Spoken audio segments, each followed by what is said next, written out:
It started with a silence that felt wrong long before any words were spoken, and Emma Miller sensed it the moment she walked into the kitchen that evening. The air heavier than usual, the kind that made small things stand out, like the way her father, Richard Miller, sat too straight at the table, his hands folded, his eyes not meeting anyone's, while her mother, Linda, moved quietly between the stove and the counter, her usual warmth replaced by something distant, something careful.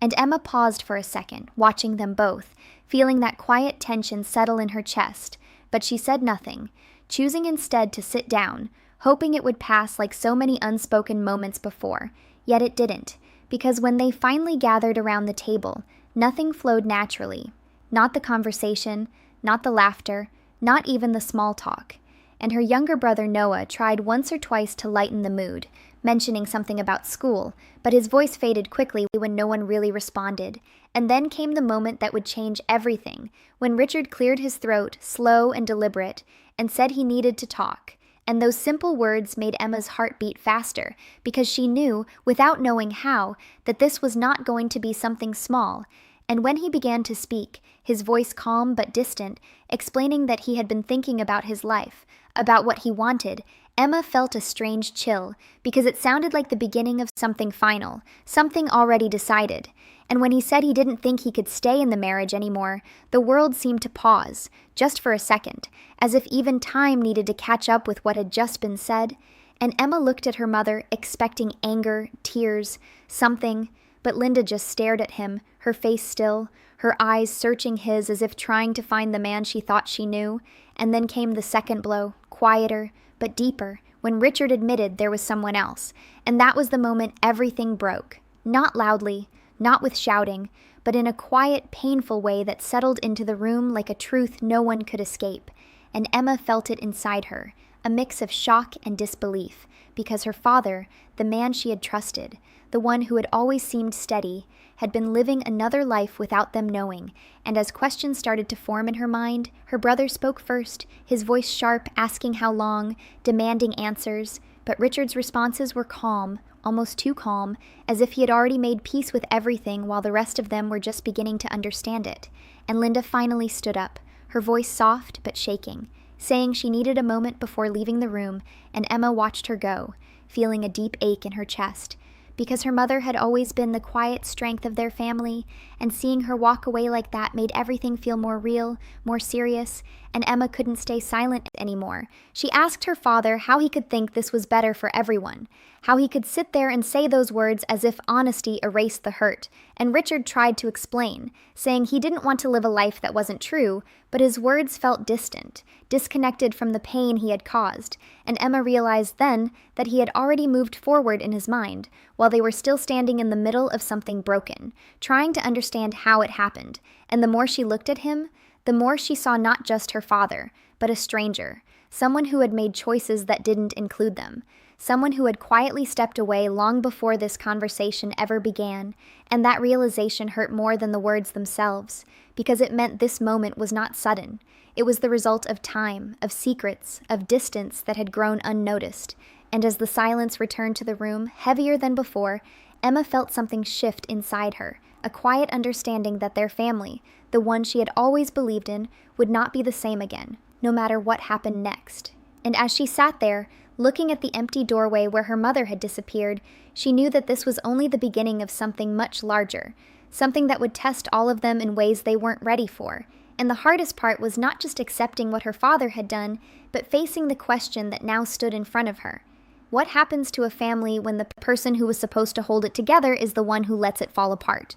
The house did not feel the same after that night, and the silence that followed was heavier than any argument could have been, because no one knew what to say or how to fix something that had already gone too far. And Emma Miller felt it the most as she moved through the next few days, noticing how her mother, Linda, kept herself busy with small tasks, cleaning, organizing, doing anything that avoided sitting still long enough to think, while her father, Richard, acted calm in a way that felt distant, as if he had already stepped out of the life they were still trying to hold together. And Noah stayed mostly in his room, quiet and withdrawn, his usual energy gone, replaced by a frustration he didn't know how to express. And Emma found herself in the middle of it all, watching, listening, trying to understand, but every answer only seemed to raise more questions, especially when Richard finally decided to explain more, choosing a quiet afternoon when Linda was out, as if that made the conversation easier, but it didn't, not for Emma, who sat across from him at the kitchen table, her arms crossed, her expression guarded, waiting for him to say something that would make sense of everything, and he began slowly, telling her that the woman he had been seeing was someone from his work, someone who had understood him in a way he hadn't felt in years, and Emma listened, her face still, but inside she felt a mix of anger and disbelief, because it sounded like an excuse, like a way to make something wrong feel justified, and when she asked him if he had ever thought about what this would do to their family, he paused, just for a second, before saying that he had, but he believed living honestly was better than pretending, and that answer only made things worse, because to Emma, it felt like he was choosing his own happiness over everything else, and she told him that, her voice steady but firm, and for the first time, Richard didn't have an immediate response, his silence revealing more than his words ever could, and that moment made Emma realize that there was no simple explanation, no way to make sense of a decision that had already broken something important.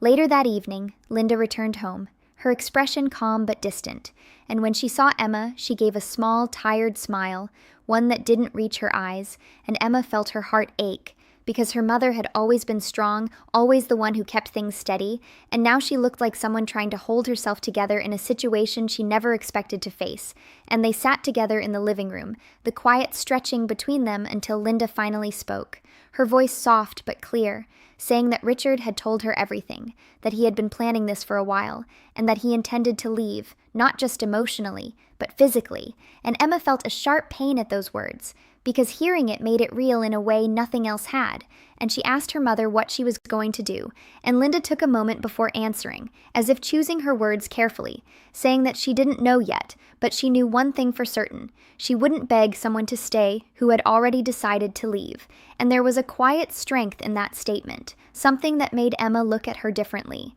not as someone broken, but as someone choosing dignity in a painful moment, and that realization stayed with her as the days continued, as Richard began packing his things slowly, not rushing, but not hesitating either, and every box he filled felt like another piece of their life being taken apart, and Noah finally reacted one evening, his frustration spilling over as he confronted their father, asking how he could just walk away, how he could act like this was normal, and Richard tried to stay calm, tried to explain again, but Noah wasn't listening, because for him, it wasn't about understanding, it was about the feeling of being left behind, and Emma stepped in, not to defend anyone, but to stop the situation from getting worse, because she could see that anger wouldn't change anything, and as the house grew quieter with each passing day, Emma found herself thinking more deeply about everything that had happened, about the idea of love, commitment, and how something that once felt unbreakable could slowly fall apart without anyone noticing until it was too late. And one night, as she sat alone in her room, she realized that what hurt the most wasn't just her father's decision. It was the realization that people can change in ways you don't expect, that even the strongest bonds need care and attention, and without it, distance can grow quietly, unnoticed, until it becomes impossible to ignore. And as that thought settled in her mind, she understood that this was not just the end of something, it was the beginning of a new reality, one where she would have to redefine what family meant, what trust meant, and how to move forward without the certainty she once had. And as she looked out her window into the quiet night, she felt a mix of sadness and clarity, knowing that the hardest part was not just accepting what had happened, but finding a way to rebuild something meaningful from the pieces that remained. Time did not stop for the Miller family, even though it felt like everything inside their home had paused, and as the days turned into weeks, Emma Miller began to see the true weight of her father's decision, not in loud arguments or dramatic moments, but in the quiet changes that slowly reshaped their lives, because Richard eventually moved out, taking his belongings, his routines, and a part of the life they had built together, leaving behind a house that felt both familiar and empty at the same time. And Linda adjusted in her own quiet way, not by breaking down, but by becoming more focused, more independent, filling her days with work and small plans that gave her a sense of control, while Noah carried his frustration like a shadow, speaking less, keeping his distance, trying to act unaffected but clearly struggling with the absence, and Emma found herself stepping into a role she had never planned, becoming the steady one, the person who listened, who supported, who tried to hold small pieces together even when she wasn't sure how to hold her own feelings. And in the middle of all this, Richard remained present but distant, calling sometimes, visiting occasionally, trying to maintain a connection without fully facing the damage he had caused, and each interaction felt awkward, careful, as if everyone was walking around something that could not be fixed with simple words. One afternoon, Emma agreed to meet him for coffee, not because she was ready to forgive or understand, but because she needed clarity, something real that would help her make sense of everything. And as she sat across from him in a quiet cafe, she studied his face, noticing how familiar he looked, and yet how different he felt, like someone she knew and didn't know at the same time. And when he asked how she was doing, she gave a simple answer, not wanting to pretend everything was fine. And after a brief silence, she asked the question that had been on her mind since that night: why he didn't try to fix things before it reached this point. And Richard leaned back slightly, his expression thoughtful, and for the first time, his answer felt less like an excuse and more like a confession. He said that somewhere along the way, he had stopped communicating, stopped sharing what he felt, and instead of facing that distance, he had let it grow, telling himself it was temporary, that it would pass until it didn't. And by the time he realized how far things had gone, he had already made choices he couldn't undo, and Emma listened carefully, not interrupting, because she could hear something different in his voice, not justification, but regret. And though it didn't erase the pain, it made her understand that this situation wasn't as simple as right or wrong. It was the result of small moments ignored, of feelings left unspoken, of time passing without attention, and that understanding shifted something inside her, not toward forgiveness yet, but toward clarity. And when she left the cafe, she felt lighter in a way she didn't expect, because knowing the truth, even a complicated one, was better than holding on to unanswered questions. Back at home, Emma noticed small changes in herself. The way she approached her mother with more openness, the way she checked on Noah more often, the way she no longer waited for things to fix themselves. And one evening, as she sat with Linda on the porch, watching the sky slowly darken, they spoke more honestly than they had in years, about the past, about the present, about what came next. And Linda admitted that she had seen signs of distance in the marriage, but chose to ignore them, hoping things would return to normal on their own. And Emma realized then that this situation was not just about one person's actions, it was about how relationships can slowly drift if they are not cared for. And that realization didn't place blame, it created awareness, something she knew would stay with her moving forward. As weeks passed, the house began to feel different again. Not the same as before, but not as heavy as it had been in the beginning, and Emma understood that healing was not about going back. It was about moving forward with what they had learned, and she saw it in her mother's quiet strength, in Noah's gradual return to himself, even in her own ability to face the situation without feeling overwhelmed. And one night, as she sat alone in her room thinking about everything that had happened, she realized that the pain they experienced had also brought clarity, a deeper understanding of love, trust, and the importance of communication. And while it didn't erase what was lost, it gave meaning to what remained. And as she looked ahead, she knew that the final step would not be about fixing the past, but about deciding how to carry its lessons into the future, and that thought stayed with her, steady and clear, as she prepared to face whatever came next. The final change did not arrive in a single moment, but grew quietly, and by the time Emma Miller noticed it, their family had already begun to reshape itself into something new, something different, yet still connected in its own way, because life had continued moving forward whether they were ready or not. And Emma, found herself standing at the center of that change, no longer the same person who had sat at the dinner table weeks ago, shocked and confused, but someone more aware, more grounded, someone who had seen how quickly things could fall apart and how carefully they needed to be rebuilt. And it showed in the way she spoke, the way she listened, the way she chose not to ignore what mattered anymore. And one afternoon, when Richard asked if they could all meet together, not for an argument, not for explanations, but simply to sit and talk, Emma hesitated at first, unsure if it was too soon, but something inside her told her that avoiding it would only keep things unfinished. And so she agreed. and when the day came, they gathered in the living room, the same space that once held easy laughter but now carried a quieter, more thoughtful energy. And Richard looked different, not just in appearance but in the way he carried himself. Less certain, more aware of the distance between him and the people he loved, and Linda sat calmly, her posture steady, her expression composed, not cold, but no longer waiting for something to change, and Noah leaned back in his chair, still guarded but present, and Emma took a seat between them, feeling the weight of the moment, but also a strange sense of calm, because this time she knew what needed to happen was not about fixing everything, but about understanding where they stood.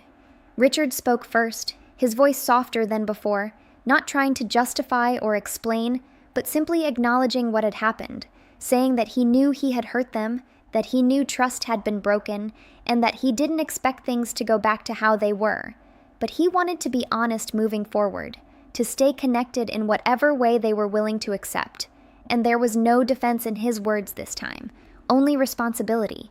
And that made a difference, because for the first time, Emma felt that he was truly seeing the impact of his choices, and Linda listened quietly before responding, her voice calm but firm, saying that she had accepted the reality of their situation, that she was not holding on to anger, but she was also not going to pretend things hadn't changed. And she made it clear that her focus now was on building a stable life for herself and her children, one based on respect and honesty. And Richard nodded, understanding that this was not something he could undo, only something he could learn from.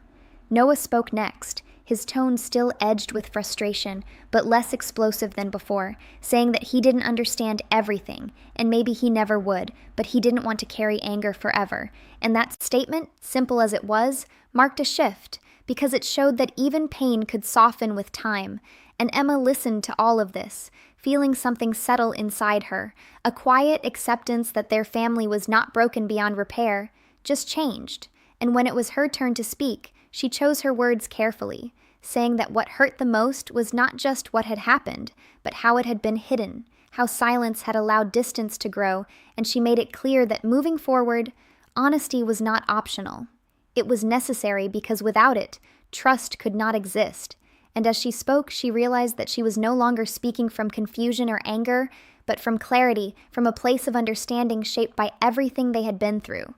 The conversation did not solve everything. It did not erase the past, but it created something important, a starting point for a new kind of relationship, one based not on the idea of perfection, but on the willingness to be real with each other. And as the meeting ended, there was no dramatic resolution, no sudden return to happiness. But there was a sense of peace, a quiet agreement that they would move forward in a way that respected what they had lost while still valuing what remained.